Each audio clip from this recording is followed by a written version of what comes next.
1절부터 12절입니다. 여호와여, 나의 말에 귀를 기울이사 나의 심정을 헤아려 주소서. 나의 왕 나의 하나님이여, 내가 부르짖는 소리를 들으소서. 내가 주께 기도하나이다. 여호와여, 아침에 주께서 나의 소리를 들으시리니 아침에 내가 주께 기도하고 바라리이다. 주는 죄악을 기뻐하는 신이 아니시니 악이 주와 함께 머물지 못하며 오만한 자들이 주의 목전에 서지 못하리이다. 주는 모든 행악자를 미워하시며 거짓말하는 자들을 멸망시키시리이다. 여호와께서는 피 흘리기를 즐기는 자와 속이는 자를 싫어하시나이다.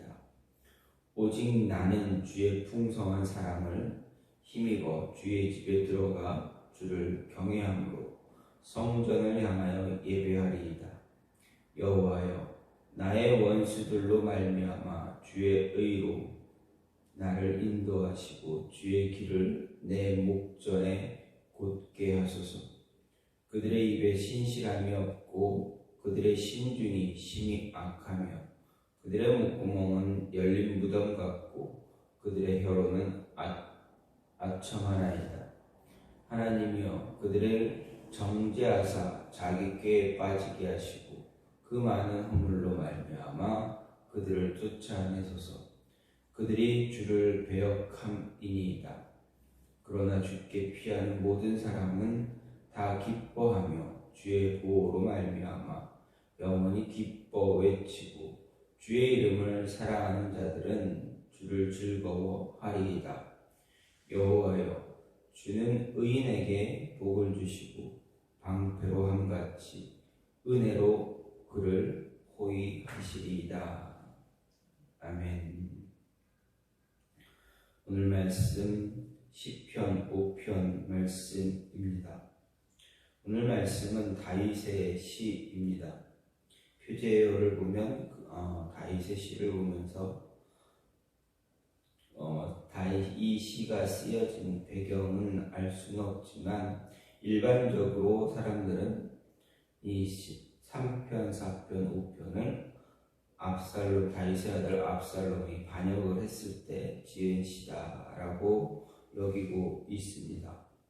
그리고 이 3편, 4편, 5편은 우리는 흔히 분류하기를 비탄, 탄식하는 그 모습이기에 비탄시다라고 이야기합니다. 가운데 10편, 5편은 압살롬의 반역을 감지하고 악인에 대한 심판과 의인에 대한 보호를 하나님의 공의의 근거에서 간구하며 고난 가운데서 구원을 확신하는 내용이 주를 이루고 있습니다. 이런 오늘 말씀을 보면서 10편 말씀, 5편 말씀을 나누어 보면 네 부분으로 나누어 볼 수 있는데, 먼저 1절부터 3절은 다윗이 하나님만이 자신이 직면한 문제를 해결할 수 있는 권세와 능력을 가지신 분이다 확신한 가운데 하나님의 응답을 기다리는 내용입니다. 4절부터 6절은 악을 미워하시는 하나님의 의로우신 성품을 찬양하고 있고, 7절부터 10절은 하나님의 공의로우신 성품의 근거에서 원수에 대한 심판을 간구하며, 또 마지막으로 11절부터 12절은 하나님의 공의로우신 성품의 근거에서 의인에 대한 하나님의 보호를 확신하며 드리는 그러한 찬양이다라는 것을 볼 수가 있습니다. 이런 모습을 보면서 오늘 말씀을 보며 조금 생각할 수 있는 것은, 하나님은 죄인의 기도를 멸하지 않기에 우리가 늘 기도해야 한다라는 것입니다. 2절 말씀을 보면 나의 왕 나의 하나님이여, 내가 부르짖는 소리를 들으소서. 내가 주께 기도합니다 라고 다윗은 고백하고 있습니다. 다윗은 늘 기도하는 사람이다 라는 것을 알 수가 있습니다. 정말 기도 참 많이 한 사람이 바로 다윗입니다. 기도하지 않고는 움직이지 않는 사람이 다윗임을 우리는 알 수가 있습니다. 시편의 절반이 다윗의 기도입니다. 그는 하나님께서 우주와 역사의 주인, 역사를 주관하시는 분이다라는 것을 알았기에 늘 하나님 앞에서 기도했던 사람입니다. 그가 형통한 삶을 살았고 이스라엘 역사상 가장 위대한 왕이 되었던 것, 그리고 사람들에게 그렇게 기억되었던 것도 역시 그가 기도하는 사람이었다라는 것입니다. 그 이유 때문에 그런 평가가 내려지고 있습니다. 근데 우리가 경험해서 알고 있는 것처럼 우리가 하나님께 떳떳하지 못하면 기도가 잘 되지 않을 때가 많습니다. 입에서 기도가 나오지 않을 때가 많습니다. 이것은 부모 자식 간의 관계도 설명할 수 있습니다. 자식은 평소에 부모에게 꺼리낌 없이 말합니다. 필요한 것이 있으면 요구합니다. 부모가 즉시 들어주지 않으면 떼를 쓰기도 합니다. 자신을 사랑한다는 것을 알기 때문에 그렇습니다. 하지만 무슨 잘못을 하게 되면 말을 잘 못합니다. 무엇을 달라고 요구하는 것도 어렵습니다. 부모는 여전히 자신을 사랑하지만 정작 자신은 부모의 사랑을 대해서 의심하기도 합니다. 부모가 자신을 사랑하지 않을 것이다 여깁니다. 우리가 하나님께 죄를 지었을 때도 그런 비슷한 모습이 나타납니다. 하나님께 구하지 못합니다. 기도하지 못합니다. 우리가 죄를 회개하지 않고 기도하면 하나님은 듣지 않으시는 것 같습니다. 하지만 우리는 하나님의 자녀이기에 하나님의 사랑하는 자녀에게 비록 우리가 죄를 지을지라도 당장 우리의 기도를 들어주지 않는 것처럼 보일지라도 진심으로 기도할 때 하나님은 구하는 우리에게 하나님을 용서해 주시고 우리의 기도를 들으신다라는 것입니다. 언제나 하나님은 우리의 기도를 들으시는 분입니다. 예수님은 제자들에게 용서에 대한 교훈을 주시면서 누가 잘못을 범하면 용서를 구할 잘못을 범하고 용서를 구하면 70번씩 7번이라도 용서할 수 있어야 한다라는 것라고 가르쳐 주셨습니다. 이 말씀은 무엇을 이야기합니까? 용서는 무한정, 무한대라는 것입니다. 제한되어져 있지 않고 늘 끊임없이 용서해 주어야 한다라는 것입니다. 그럼 생각해 볼 수 있습니다. 이처럼 우리에게 다른 사람을 용서할 것을 요구하시는 하나님께서 과연 우리가 기도할 때, 우리가 하나님께 용서를 구할 때 하나님은 어떠실까? 우리를 용서하지 않는 분인가? 그렇지 않다라는 것입니다. 하나님은 우리에게 더 많은 용서를 허락해 주십니다. 무한히 용서하시는 분이 바로 우리 하나님입니다. 하나님은 죄인의 기도를 멸시하지 않으시는 분이기에 우리는 죄를 지을지라도 언제든지 하나님 앞에서 회개하고 기도할 수 있는 그 모습을 가져야 합니다. 왜 그렇습니까? 우리의 기도를 언제나 들어주시는 분이 바로 우리의 하나님이 되시기 때문에 그렇습니다. 우리가 아무리 큰 잘못을 할지라도 기도하기를 그치지 말아야 합니다. 물론 죄를 짓고 우리가 하나님 앞에서 좀 잘못한 모습들을 지을지라도 그렇게 되면 조금 기도하기가 어려울 수 있을지라도 하나님은 우리에게 끊임없이 그러한 순간에서도 늘 해오던 모습대로 기도하기를 원하신다라는 것입니다. 끝까지 우리의 고백을 기다리시는 분이 하나님이십니다. 그렇기에 우리는 끊임없이 멈추지 말고 기도할 수 있어야 합니다. 뒤에 보면 뻔뻔할 정도로 하나님께 기도할 수 있는 모습 가져야 합니다. 그래야 힘들고 어려울 때, 또 우리가 하나님께 죄를 지었을 때 기도할 수 있는 모습을 가질 수 있다라는 것입니다. 정작 힘들면, 어려우면 기도하기 힘들 때가 너무 많습니다. 아니, 기도가 나오지 않을 때가 많습니다.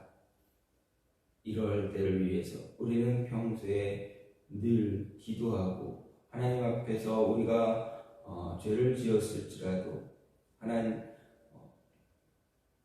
기도하는 모습을 멈추지 않아야 한다. 그래야 더 힘들 때 더 힘있게 기도할 수 있기 때문에 그렇습니다. 또 한 가지는 우리가 하나님 앞에서 나아갈 수 있는 것, 하나님의 크신 은혜 때문에 나아갈 수 있다라는 것입니다. 다윗은 4절부터 6절에서 하나님은 악을 미워하시는 분이고 따라서 악인은 하나님 앞에서 설 수 없다 말합니다. 그런데 7절 말씀을 보면 오직 나는 주의 풍성한 사랑을 힘입어 주의 집에 들어가 주를 경외하고 성전을 향해 예배한다라고 이렇게 기록하고 있습니다. 즉 자신은 하나님 앞에 담대히 나가설 수 있다 고백한 것입니다. 다윗은 그 이유를 무엇이라고 이야기합니까? 풍성한 하나님의 사랑이다라는 것입니다. 우리가 하나님 앞에 나아갈 수 있는 것, 하나님의 사랑 때문에 그렇습니다. 인간적으로 보면 다윗이나 누가 말하는 악인이나 별반 다를 것 없습니다. 어쩌면 다윗이 더 악한 사람이라 할 수도 있습니다. 다윗이 범한 죄는 율법으로 볼 때 가장 악한 죄들 가운데 하나였습니다. 지금도 현행법상으로 보면 살인과 강간은 매우 엄하게 처벌하고 있습니다. 그런데도 다윗은 자기가 말한 악인들 곧 반역자들은 하나님 앞에 나아갈 수 없는 반면 자신은 하나님 앞에 나아갈 수 있다 고백을 하고 있습니다. 좀 잘못된 것처럼 보일 것 같지만 그가 이렇게 이야기할 수 있는 이유가 다 있습니다. 그것은 다윗은 반역자들과 달리 하나님의 풍성한 사랑을 입었기 때문에 그렇다라는 것입니다. 이 사랑이라는 것은 헤세드를 이야기합니다. 그렇다면 다윗이 자신 역시 죄인임에도 불구하고 그렇게 하나님께 나아갈 수 있다고 당당하게 말하는 근거, 곧 바로 하나님의 인자입니다. 헤세드라는 단어는 구약에서 240번 정도 사용된 단어입니다. 하나님과 인간의 관계에서 물론 인간 상호 간의 관계에서도 사용되고 있는 단어입니다. 그리고 이것이 사람들 간의 관계에서 사용될 때는 상대방에 대한 친절을 의미합니다. 그에 반해 하나님과 사람과의 관계에서 주로 죄로 인해서 전혀 하나님의 사랑받을 만한 자격이 없는 죄인에게 하나님이 분에 넘치게 부어주신 사랑을 의미하는 단어가 바로 헤세드입니다. 특히나 하나님과 언약관계에 있는 존재죠. 하나님의 백성이 끊임없이 언약을 어기고 배반하고 불신했기 때문에 하나님은 그들을 위해서 언약을 지키셔야 할 아무 의무도 없음에도 불구하고 그 언약을 행하셔서 구원을 베푸시는 그 사랑을 가리키는 단어가 바로 이 헤세드라는 단어입니다. 이를 다윗에게 적용한다면 하나님은 다윗이 언약을 어겨 범죄했음에도 불구하고 그에 대한 언약을 지키실 의무가 없고 오히려 심판하는 것이 마땅하지만 그럼에도 불구하고 그를 용서하고 구원하는 것, 그것을 이야기하는 단어가 바로 이 헤세드입니다.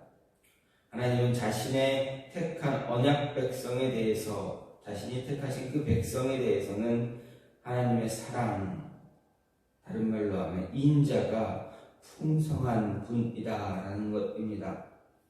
하나님은 자신의 백성이 죄를 범하면 징계하기는 해도 그가 회개하기만 한다면 그를 용서하고 구원해 주시는 분입니다. 바로 이것이 세상 사람들과 하나님의 백성의 근본적인 차이다라는 것입니다. 세상 사람들 결코 하나님 앞에 서지 못합니다. 그들은 하나님 앞에 나아가지 못합니다. 하지만 하나님의 백성들, 비록 세상 사람들과 크게 다르지 않은 죄인이지만 회개하기만 한다면, 하나님께 기도한다면 하나님 앞에 담대히 나아갈 수 있다라는 것입니다.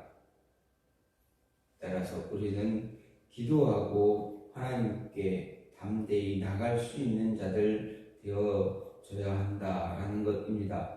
우리는 구약 이스라엘 백성들처럼 다윗처럼 하나님의 언약 백성입니다. 하나님은 예수님 안에서 우리를 자신의 백성으로 택해 주셨습니다. 이것은 우리의 복 가운데, 우리에게 주신 은혜 가운데 가장 큰 은혜입니다. 우리도 인간이기에 죄의 본성을 가지고 있고 죄를 범할 수밖에 없습니다. 때로는 세상 사람들보다 더 큰 악을 행할 수도 있습니다.